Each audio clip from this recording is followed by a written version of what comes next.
क्यों हो गए? चुप? मैं चुप नहीं हुआ। मैं तो भीतर ही भीतर महारानी के विशाल हृदय के बारे में सोच रहा हूँ। सीता, तुम कर्तव्य और भावना में तुमने कर्तव्य को श्रेष्ठ बताकर मुझे अंतर्द्वंद से बाहर निकाल दिया।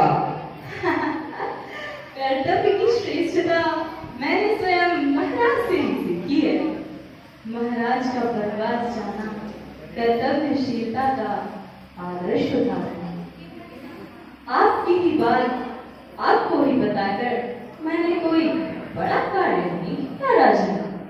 तुम क्या जानो सीते कि तुमने कितना बड़ा कार्य कर दिया, पर कर्तव्य को उच्चता प्रदान करके भावनाओं के साथ साथ शायद इंसान को भी मर जाना होता है। चलो अब कर्तव्य के साधन बताने दो। मैं कुछ सहयोग करूं स्वामी? नहीं, लक्ष्मण ही सहयोग कर पाएगा। हर्ष की बात है, देवर जी काफी पीड़ित हो गए। आपका उन पर से विश्वास उठ गया, ऐसा सोचकर बहुत ही दुखमय थे। आपकी बात सुनकर उनके मन को भी शांति मिली महाराज। क्या पता किसे शांति मिलेगी, किसे नहीं। श्री राम ताली बजाते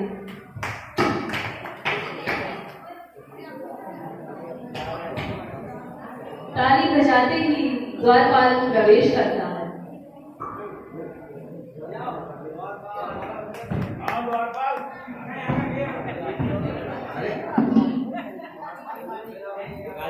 आज्ञा हो महाराज। कुमार लक्ष्मण को मंत्रणा कक्ष में पहुंचने का संदेश भेजा जाए। जो आज्ञा महाराज। तत्काल में जाना है, थोड़ा विश्राम तो कर लेते। कर्तव्य पालन की शिक्षा देने वाली रानी को विश्राम की बातें शोभा नहीं देती। सीता राजा का मुकुट ठीक करती है, बाजूबंदों को व्यवस्थित करती है, पर्दा बंद हो जाता है।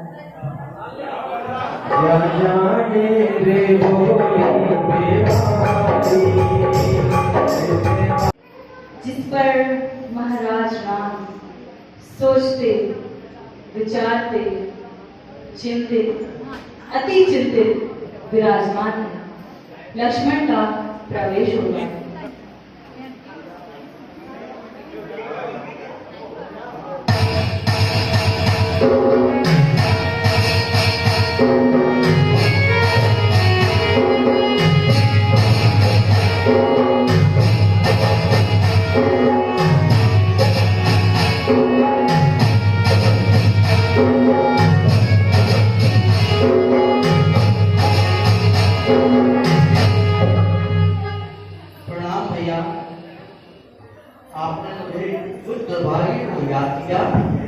दुर्भागा शब्द सुनकर श्री राम अपने सिंहासन से उठ खड़े हुए।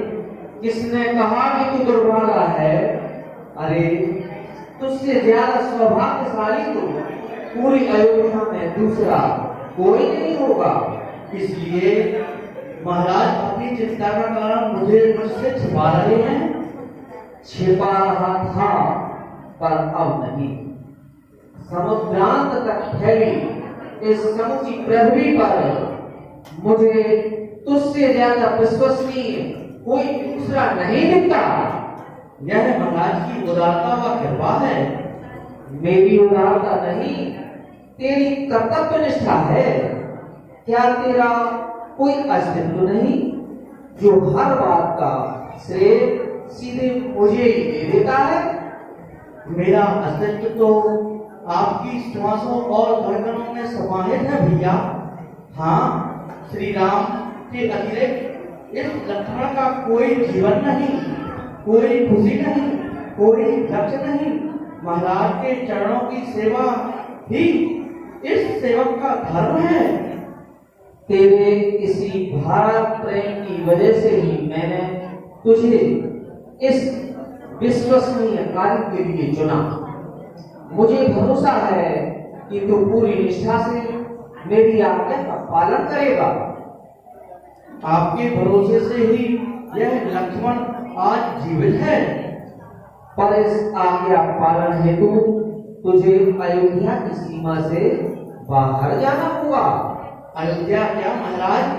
पाताल में भी जाने की आज्ञा देंगे तो महाराज की आज्ञा पूर्ति हेतु यह सेवक पाताल में भी जाएगा। अब महाराज बिना भूमिका के आज्ञा ने सेवक घर पर है। तुझे मालूम है रानी सीता गर्भवती है। महाराज क्यों नहीं? यह सुगंध संदेश को पाकर मैंने ही तो पूरे अयोध्या वासियों को रत्न बांटे थे। तुझे यह भी ज्ञात होगा लक्ष्मण कि सीता को तीर्थ यात्रा को दोहरा उत्पन्न हुआ है। हाँ, भाग्यशाली हैं। अन्यथा ऐसे दोहरे अन्य किसी स्त्री को कहाँ उत्पन्न होते हैं। तुझे सीता की तीर्थ यात्रा में सहयोगी बनना है। ओह, आज ना जाने किस जन्म के पुण्य फल हुए जो महाराज एक के बाद एक कृपा बरसाते जा रहे हैं। तीर्थ यात्रा के लिए राजपुरोहित से मोहन करवा लिया भैया। महत्व की कोई आवश्यकता नहीं है। आज अभी इसी वक्त तुम्हें जाना होगा। जो आज्ञा भैया। साथ में और किस किस को जाना है भैया? कोई नहीं, मात्र तुम और सीता।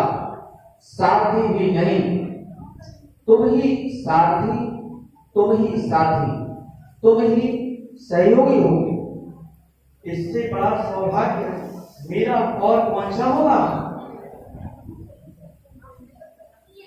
कई भवों की तपस्या का यह सुफल है जो महाराज ने इस पुण्य कार्य के लिए मुझे नियुक्त किया। ऐसा विश्वास सदा बनाए रखना भैया। आपका यह विश्वास ही इस दीवी की दौलत है। आज मेरी खुशियों का पार नहीं। अयोध्या के भावी उत्तराधिकारी को मैं जन्म से पूर्व तीर्थ वंदना हेतु ले जा रहा हूँ। ओ, मुझसे ज्यादा पुण्यशाली इस पृथ्वी पर दूल्हा कौन होगा? अच्छा चलो भैया, तैयारी भी करनी है। सुनो लक्ष्मण, तीर्थ यात्रा तो एक बहाना है। तीर्थ यात्रा के बहाने तुम्हें सीता को सिंहनाद अटवी नाम के घनघोर जंगल में अकेला छोड़कर वापस आना है। भैया ये आप क्या कह रहे हैं? मैं जो कह रहा हूं सच कह रहा हूं। मैंने सीता का परित्याग कर दिया है। नहीं, ये आप क्या कह रहे हैं? यह नहीं हो सकता। यह जो मैं सुन रहा हूं वह सब झूठ है। श्री राम सीता का परित्याग नहीं कर सकते। कभी नहीं, कभी नहीं। तुम जो सुन रहे हो सच सुन रहे हो लक्ष्मण। मैं सीता का परित्याग कर चुका हूं। अब सीता से मेरा कोई संबंध नहीं है। जिस सीता के लिए श्री राम जंगल जंगल घूमे, नदियों पर्वतों से जिस सीता का पता पूछा, उस प्राण प्रिय सीता का श्री राम त्याग नहीं कर सकते। हे आकाश, कहो यह सब मिथ्या है। हे धरती मां, कहो यह मिथ्या है। हे पर्वतों, कहो यह सब झूठ है। हे नदियों, हे वृक्षों, हे दिशाओं, कहो यह सब असत्य है। श्री राम सीता का परित्याग नहीं कर सकते, नहीं कर सकते, नहीं कर सकते, कदापि नहीं कर सकते। धैर्य मत हो लक्ष्मण, आज्ञा पालो और शीघ्र ही सीता को अयोध्या की सीमाओं से बाहर ले जाओ। परित्याग? क्या कारण है परित्याग क्या भैया? लोक अपवाद। किसका लोक अपवाद? कैसा लोक अपवाद? किसके द्वारा लोक अपवाद? लोक अपवाद का क्या कारण है? सीता का रावण के यहाँ प्रवास पूरी अयोध्या में चर्चा का विषय है लक्ष्मण, कि रावण के यहाँ से वापस आई सीता मैंने रख लिया। राज्य में तरह तरह की चर्चाएं हो रही हैं, व्यभिचार फैल रहा है। जिसने भी मेरी निष्कलंक भाभी पर कलंक लगाया है, धरती माँ की सौगंध, मैं उसकी जीवा ही नहीं अपितु जिसने पवित्र पावन भाभी के चरित्र पर उंगली उठाई, उसकी उंगली ही नहीं अपितु भुजा भी उखाड़ दूंगा। लक्ष्मण इतने क्रोधित हो जाते हैं कि अपनी तलवार बाहर निकाल लेते हैं। न्याय की भीख मांगने वाले प्रजावासियों की जहवा काटना राजा का धर्म नहीं है लक्ष्मण। राजा का धर्म प्रजा की रक्षा करना है, उसके प्राण लेना नहीं। तलवार अंदर रखो।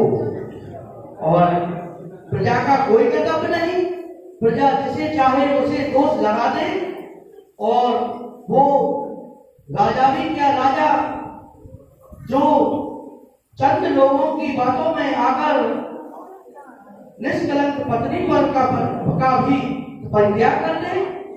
बात चंद लोगों की नहीं, बात रघुकुल की कीर्ति की है, बात हमारे पूर्वजों के यश की है। महारानी सीता रघुकुल पर कलंक बन चुकी हैं। भैया बंद करो ये दुर्वचनों का विलास। जिसने भी महारानी सीता को रघुकुल का कलंक कहा, मैंने उसके लिए काल बन जाऊंगा भैया, काल। मतलब तुम सीता को सिंहनाद अटवी में छोड़ने नहीं जाओगे? नहीं, तुम्हें रघुकुल की कीर्ति का कोई ख्याल नहीं?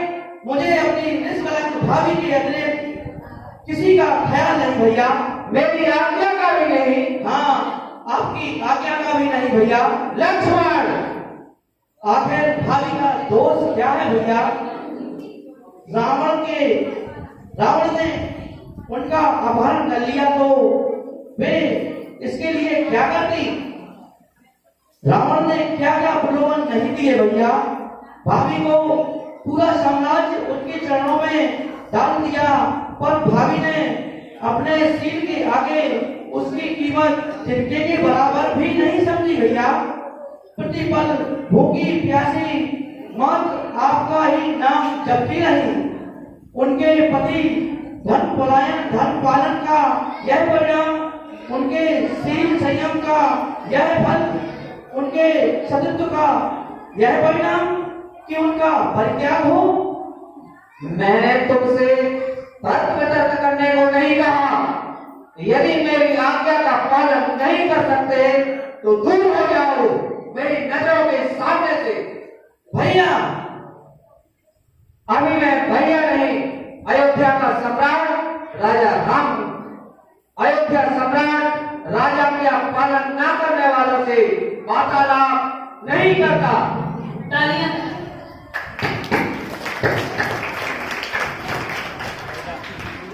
श्री राम के ताली बजाते ही द्वारपाल का प्रवेश होता है। सेनापति, आज्ञा हो महाराज।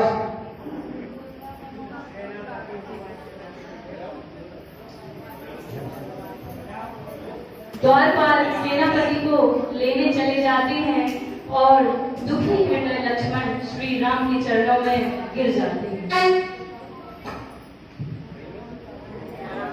भैया, वनवास भाभी को नहीं आपको मिला था, पर भाभी ने आपके साथ वनवास भोगा। आपके हर सुख दुख में को उन्होंने हंसकर झेला। ऐसी पवित्र नारी पतिव्रत नारी का पर कृपा कीजिए भैया। प्रजाजनों के कहने से जनक नंदिनी पर जुर्म मत ढाइए भैया। उस घनघोर अटवी में अकेली नारी कैसे जीवित रह पाएगी भैया? अपने निर्णय पर पुनः विचार कीजिए राजन। राजा के अनुसार सेनापति कृतांतवक्र हाजिर होता है। अयोध्या का सेनापति कृतांतवक्र सम्राट के चरणों में प्रणाम करता है। कृतांतवक्र अभी इसी वक्त महारानी सीता को सिंहनाद नाम की अटवी में अकेला छोड़कर आ जाओ। रास्ते में जो भी तीर्थ मिले उनकी वंदना करा देना।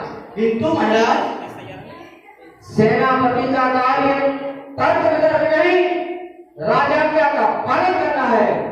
अयोध्या का राजा राम सेनापति कृतांतवक्र को आदेश देता है कि सिंहनाद अटवी के अतिरिक्त महारानी सीता को किसी संबंधी, रिश्तेदार या प्रजाजन के यहाँ न छोड़ा जाए।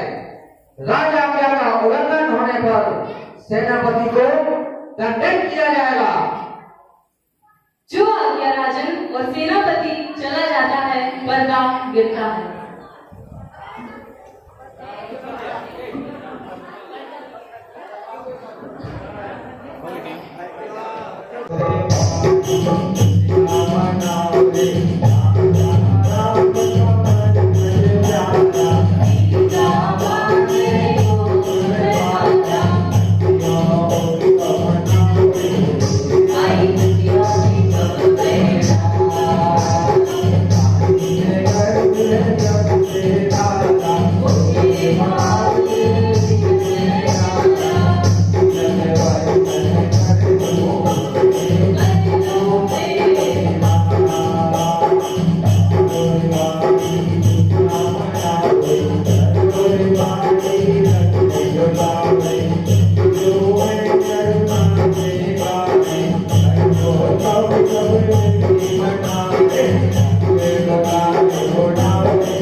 उनके यहाँ बालकों का जन्म होने वाला है। इतनी प्रसन्न चित्र होती है रानी सीता और सोच रही है कि मैं तीर्थ यात्रा को जाऊंगी, जिन देव के दर्शन करूंगी, अपने सभी पाप कर्म काटूंगी और जिन दर्शन करते ही मेरे पुत्र बहुत ही शक्तिशाली और संस्कारी होंगे। यहाँ माता सीता क्या सोच रही है और उसके साथ क्या होने वाला है, ये जगत की रीत है। कब क्या हो जाए कोई नहीं जान सकता। रानी सीता को कृतांतवक्र अब छोड़ने के लिए तैयार है। पर्दा गिरता है।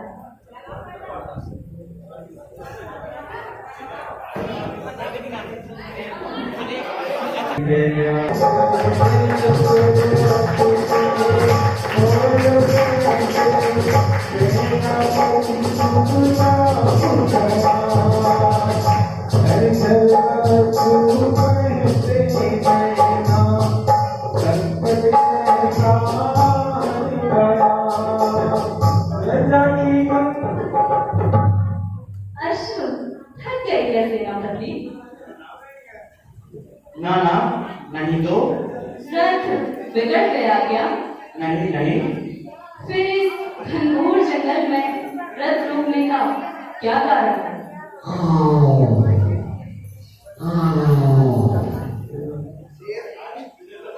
ओह, यह कैसी गर्जना है? मेरा भय से जी घबरा रहा है। सेनापति, रथ को शीघ्र ही इस अटवी से बाहर ले चलो। मैं रथ में बैठती हूँ, तुम शीघ्र ही जाओ। ओह, एक ऐसा धर्म संकट आन पड़ा। आज एक तरफ राजा की आज्ञा और दूसरी ओर रानी। देवी, आप इस रथ की ओर मत जाइए। क्यों सेनापति? इस घनघोर जंगल में तुम्हें कोई शरण दिख रही है? कहीं कोई जिनालय नजर आ रहा है क्या? अपराध क्षम्य हो देवी, आप इस रथ में अब सवार नहीं हो पाएंगी। सेनापति! अयोध्या का सेनापति कृतांत वक्र अयोध्या के राजा राम की आज्ञा से बंधा हुआ है, बहुत मजबूर है, वह लाचार है। कैसी राजा क्या? राजा ने मुझे तीर्थ वंदना को भेजा है। तीर्थ वंदना तो एक बहाना है महारानी। खबरदार सेनापति, तीर्थ वंदना को बहाना कहकर तुम अयोध्या सम्राट की नहीं अपितु रघुकुल की भी अवहेलना कर रहे हो। मुझे अपने सम्राट पर पूरा भरोसा है। अपने वनवास काल में भी उन्होंने मुझे परिहास तक में अकेला नहीं छोड़ा। फिर इस घनघोर अटवी में महाराज की सत्यवादिता पर प्रश्न चिन्ह लगाने का दंड तुम जानते हो सेनापति? जानता हूँ महारानी, पर मुझे आपको यही छोड़ने का आदेश है। सेनापति! अपराध क्षम्य हो महारानी, महाराज आपका परित्याग कर चुके हैं। परित्याग कर चुके हैं, परित्याग कर चुके हैं। परित्याग? मेरा परित्याग? महाराज मेरा परित्याग नहीं कर सकते। ना, नहीं, ऐसा नहीं हो सकता। महाराज मेरा परित्याग नहीं कर सकते। सेनापति, तुम असत्य बोल रहे हो। मैं सत्य बोल रहा हूँ महारानी, महाराज आपका परित्याग कर चुके हैं। नहीं, यह झूठ है, यह झूठ है। जिस सीता के कारण लंकेश से घनघोर युद्ध हुआ, उस सीता का परित्याग श्री राम नहीं कर सकते, नहीं कर सकते, नहीं कर सकते, कभी नहीं। सिया राम की थी, राम की है, उसे ब्रह्मांड की कोई ताकत नहीं तोड़ सकती। वह जोड़ी अब टूट चुकी है महारानी। सेनापति! हाँ महारानी, अयोध्या के सम्राट ने अपने प्राण प्रिय का त्याग कर दिया है। कारण? मैं सेवक हूँ महारानी, छोटे मोटे बड़ी बात नहीं कर सकता। मेरा कार्य मात्र स्वामी की आज्ञा का पालन करना है। कुछ तो ज्ञात होगा सेनापति। मैं आप जैसी सती के लिए दुर्वचन अपनी जुबान से नहीं कह सकता। तुम्हें मेरा आदेश है सेनापति, इस घनघोर रहस्य का घनघोर जंगल में छोड़ने का रहस्य प्रकट करो। ओह, आदेश, आदेश। प्रभु थक चुका हूँ यह शब्द सुन सुनकर। यह कैसी जीविका है, यह कैसी प्रबंधता है, यह कैसी नौकरी है, जहाँ जहाँ एक सती जैसी पवित्र महारानी के प्रति मुझे जुर्म ढाना पड़ रहा है। क्या करूं हे प्रभु, कैसे कहूं, किस मुख से कहूं हे भगवान। इस जघन्य कृत्य के पूर्व मेरे प्राण क्यों नहीं निकल गए। हे मेरी सहायता करना, मैं जो कहने जा रहा हूँ वो मेरे कान भी ना सुने। हे भगवान, आप लंकापति रावण के यहाँ रहकर आई, इसलिए अयोध्यावासी आपके चरित्र पर उंगली उठा रहे हैं, व्यभिचार फैला रहे हैं। महारानी, बस सेनापति, मैं समझ चुकी हूँ। पर महाराज मुझसे एक बार पूछ तो लेते, मुझसे तो कुछ सुन लेते। क्यों तीर्थ यात्रा के बहाने मुझे भेज दिया? जब मुझ पर भरोसा ही नहीं था तो लंकेश से क्यों युद्ध किया? क्यों मुझे अयोध्या में प्रवेश दिलाया? मैं अशोक वाटिका में उनका नाम रटते रटते अपने प्राण फंस देती। हे भगवान, मैं क्या सुन रही हूँ? जिन अयोध्यावासियों को मैंने संतान की तरह समझा, उन्हीं अयोध्यावासियों ने मुझ पर अंगुली उठा दी और महाराज भी उनकी बातों में आ गए।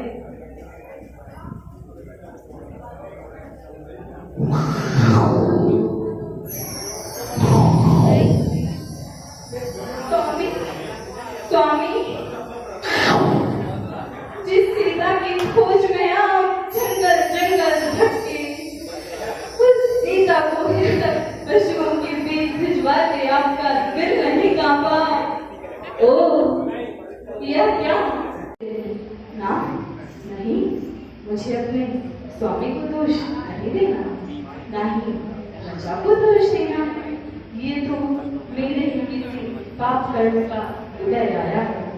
मैंने पूर्व में किसी निर्दोष पर दोष लगाया होगा, तभी मेरी निर्दोषता पर दोष लग रहा है। माता सीता दोनों हाथों को ऊपर उठा लेती है और बैठी है। हे सिद्ध शिला में विराजमान अनंता अनंत सिद्ध परमेश्वरी भगवान, हे आदि तीर्थंकर आदिनाथ प्रभु, मुझे धैर्य दो। भगवान, मुझे साहस दो। ईश्वर, मुझे शक्ति दो। मैं इस विपत्ति काल में निमित्त को दोष ना दूं। मैं अपने पाप कर्मों का फल समता के साथ भोगूं। ऐसे मुझे हिम्मत दो भगवान, हिम्मत दो भगवान, हिम्मत दो भगवान। सेनापति की ओर मुड़ती है और कहती है, सेनापति, तुम जा सकते हो। महारानी, मैं इस भयंकर अटवी में आपको अकेला छोड़ के कैसे जाऊं? जिस तरह अयोध्या सम्राट ने स्वयं को कठोर करके मुझे निर्जन वन में भेज दिया, उसी तरह तुम भी अपने हृदय को कठोर करके यहाँ से चले जाओ।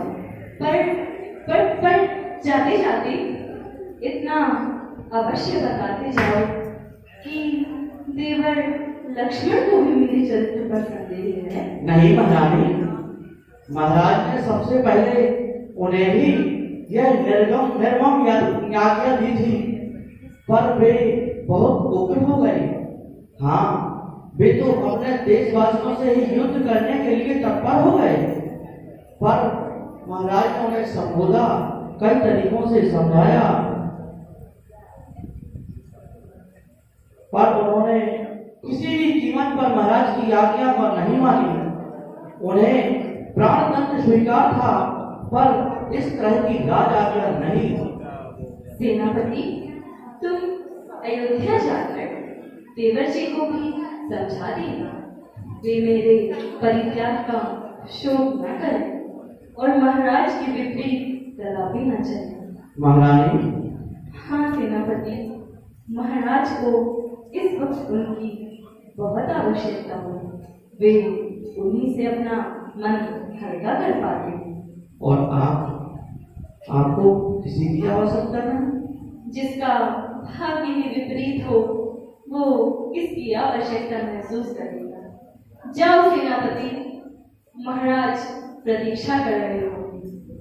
उन्हें जाकर बता देना कि तुम अपना कर्तव्य पूरा कर चुके हो। महारानी, आप सचमुच धन्य हैं।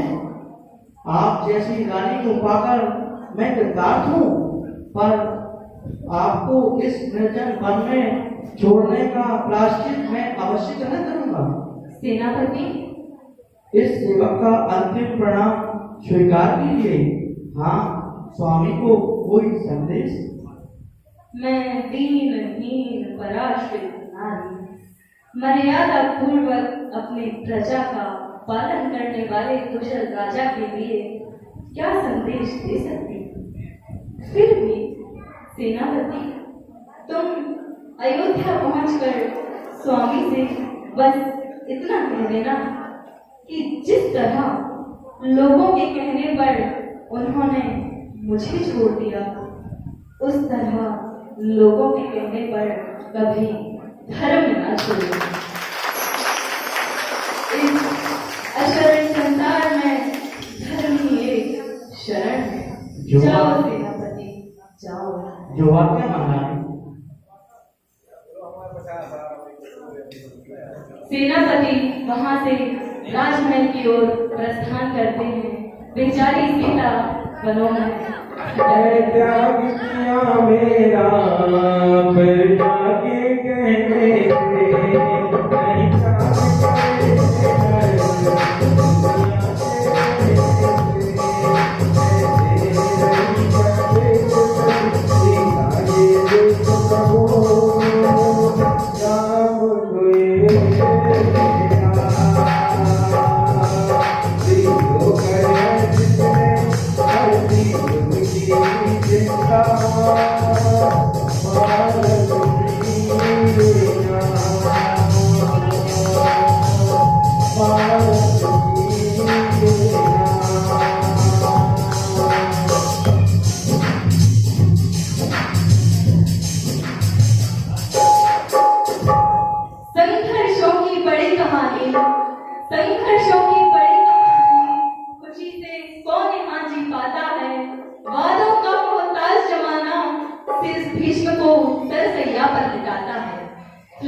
सीता पर मिथ्या दोष लगाता है, ये जग मिथ्या दोष लगाता है। पर्दा गिरता है।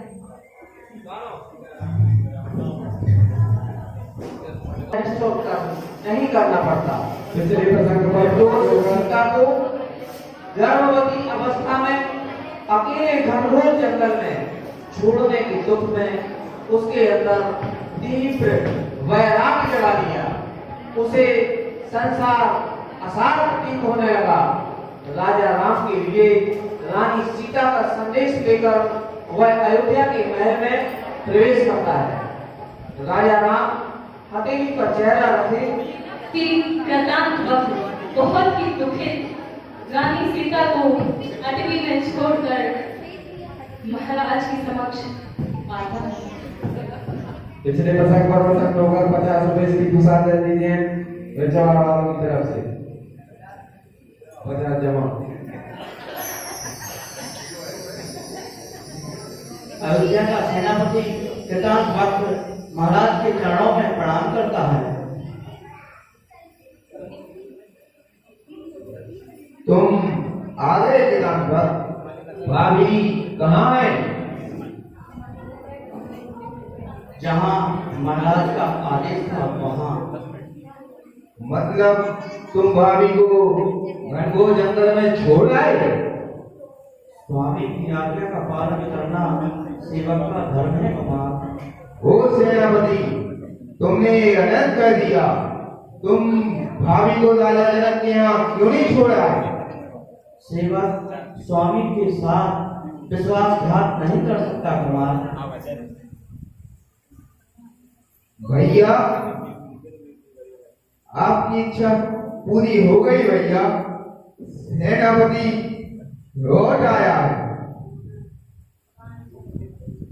वांछा पूरी हो गई, भाभी दूर हो गई। सुन ले भैया सुन, वांछा पूरी हो गई, भाभी दूर हो गई।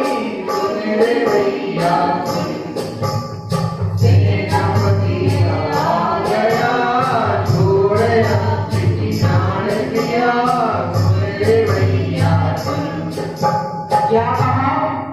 कृतांत वक्र आ गया।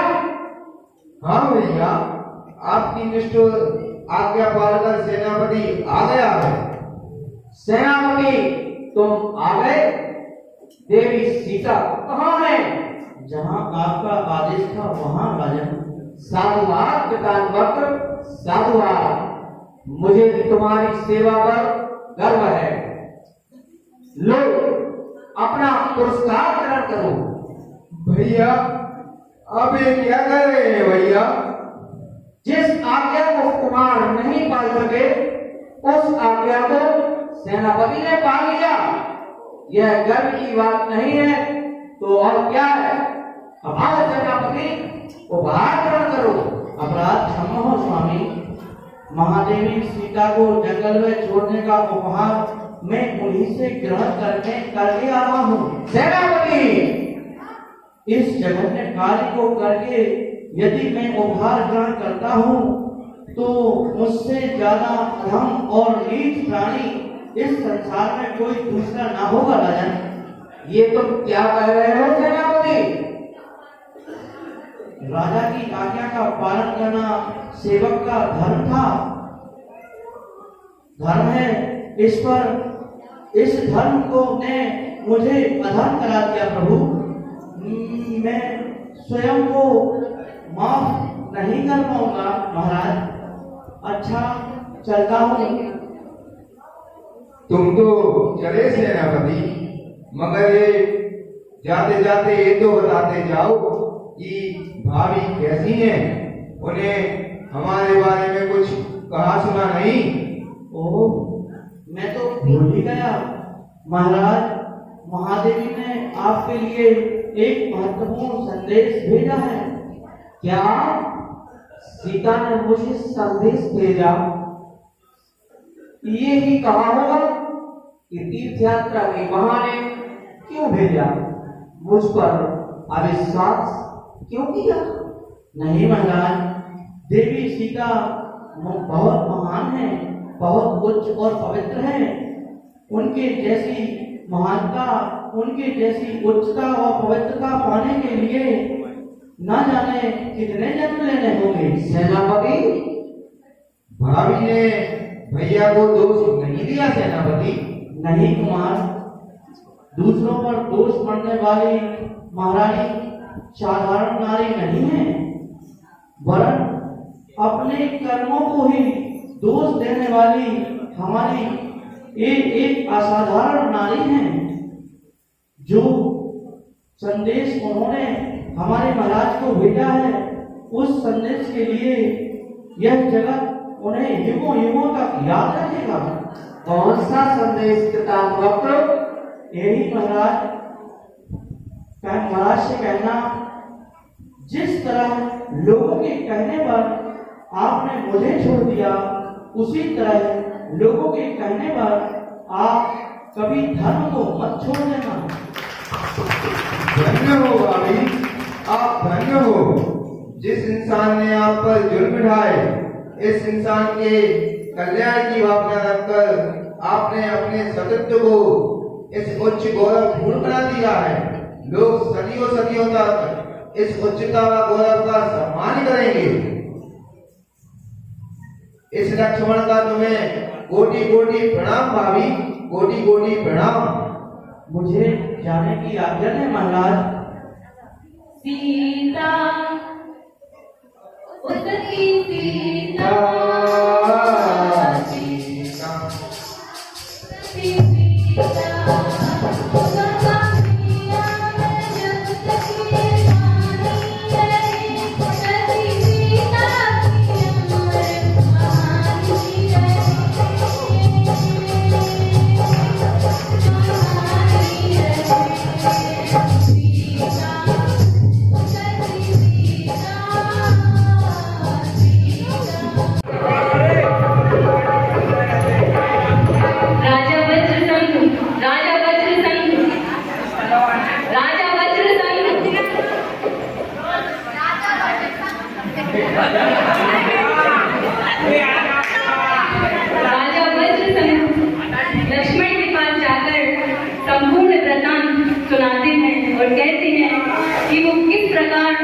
सीता के वन में मिले। इस प्रकार उन्हें पुंडरीकपुर की ओर ले आए और इस प्रकार सीता ने उनके यहाँ 2 युगल पुत्रों को जन्म दिया। उनकी कथा सुनाते ही श्री राम, लक्ष्मण और लव कुश के मध्य मिलाप होता है। प्रणाम पिताश्री। भाई पुत्रों, कि मेमोरी फुल हो गई। यदि उस समय यह पंच संग नहीं होता तो तुम्हारा यह मुख रूपी चंद्रमा किस प्रकार देख पाता? लक्ष्मण भैया, आपको भाभी और लव कुश को महल में सम्मान लाने की आज्ञा दे देनी चाहिए भैया। हाँ राजा राम, प्रजा अपने दोष है, सीता के दोष है, शीघ्र महल में लाने की आज्ञा देना चाहिए। हे मानो, इस बार आप लोग दया करने में तत्पर हैं, तो पहले आप लोगों ने अपमान क्यों किया था? अब सीता की सर्वप्रथम आगे परीक्षा होगी, उसके बाद ही सीता महल में प्रवेश कर पाएंगी। भैया, आप ये क्या कह रहे हैं? भाभी ने पहले ही क्या कम परीक्षाएं दी हैं जो आप एक और परीक्षा देने की बोल रहे हैं? लक्ष्मण, कुपित ना हो, मुझे सीता के सिर पर पूर्ण विश्वास है, तो परीक्षा में पास होगी। सीता को सम्मान लाकर अग्नि परीक्षा दी जाए, अग्नि कुंड बनाया जाए। वरदान मिलता है, बन जाता है। इस प्रसंग पर प्रसन्न होकर कमेटी के नए अध्यक्ष श्री इंद्र कुमार संगई प्रदान करते हैं 100 रुपए। पाठशाला परिवार का हार्दिक अभिनंदन करता है। राजाज्ञा से अग्निकुंड बन जाता है। सभी प्रजाजन, सभी मंत्रीगण, सभी नृत्यांगनाएं, सब लवकुश, गुरुगण सभी उस प्रतिज्ञा को सुनने के लिए तत्पर हैं। शीलवती महारानी सीता अब आगे कौन सी और क्या प्रतिज्ञा लेती है और कैसे वो अपनी परीक्षा देती है, उसकी करुण झांकी आपके सामने प्रस्तुत है। सीता दोनों हाथों को जोड़कर आंखें बंद करके ईश्वर को याद करते हुए कहती है, हे भगवान, मैंने श्री राम को छोड़कर किसी अन्य पुरुष को स्वप्न में भी मन, वचन और काया से धारण नहीं किया। मैं केवल और केवल रघुनाथ की आराधना करती हूँ। मैं श्री राम की सिवा किसी अन्य पुरुष को नहीं जानती। यह सत्य है। यदि मैं मिथ्या कह रही हूँ तो यह अग्नि मुझे क्षण भर में ही भस्म कर देगी।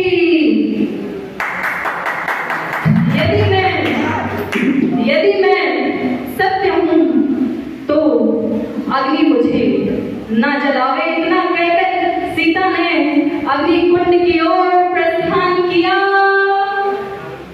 अग्नि इतनी शीलवान सीता कि अग्नि की लपटें उसे जला न सकी और उस अग्नि में से कमल का फूल रचकर सामने आ जाता है। आदिदेव सती सीता की रक्षा करते हैं और स्वयं ही कमल का फूल रचित कर देते हैं। आश्चर्य की बात यह है कि वह सप्ती मणि के समान अग्नि शीतल जल हो गया। अग्नि माता सीता उसमें समाहित होने जा रही हैं और दोनों पुत्र मां के पास आ जाते हैं और राम जी भी वहां पर आ जाते हैं।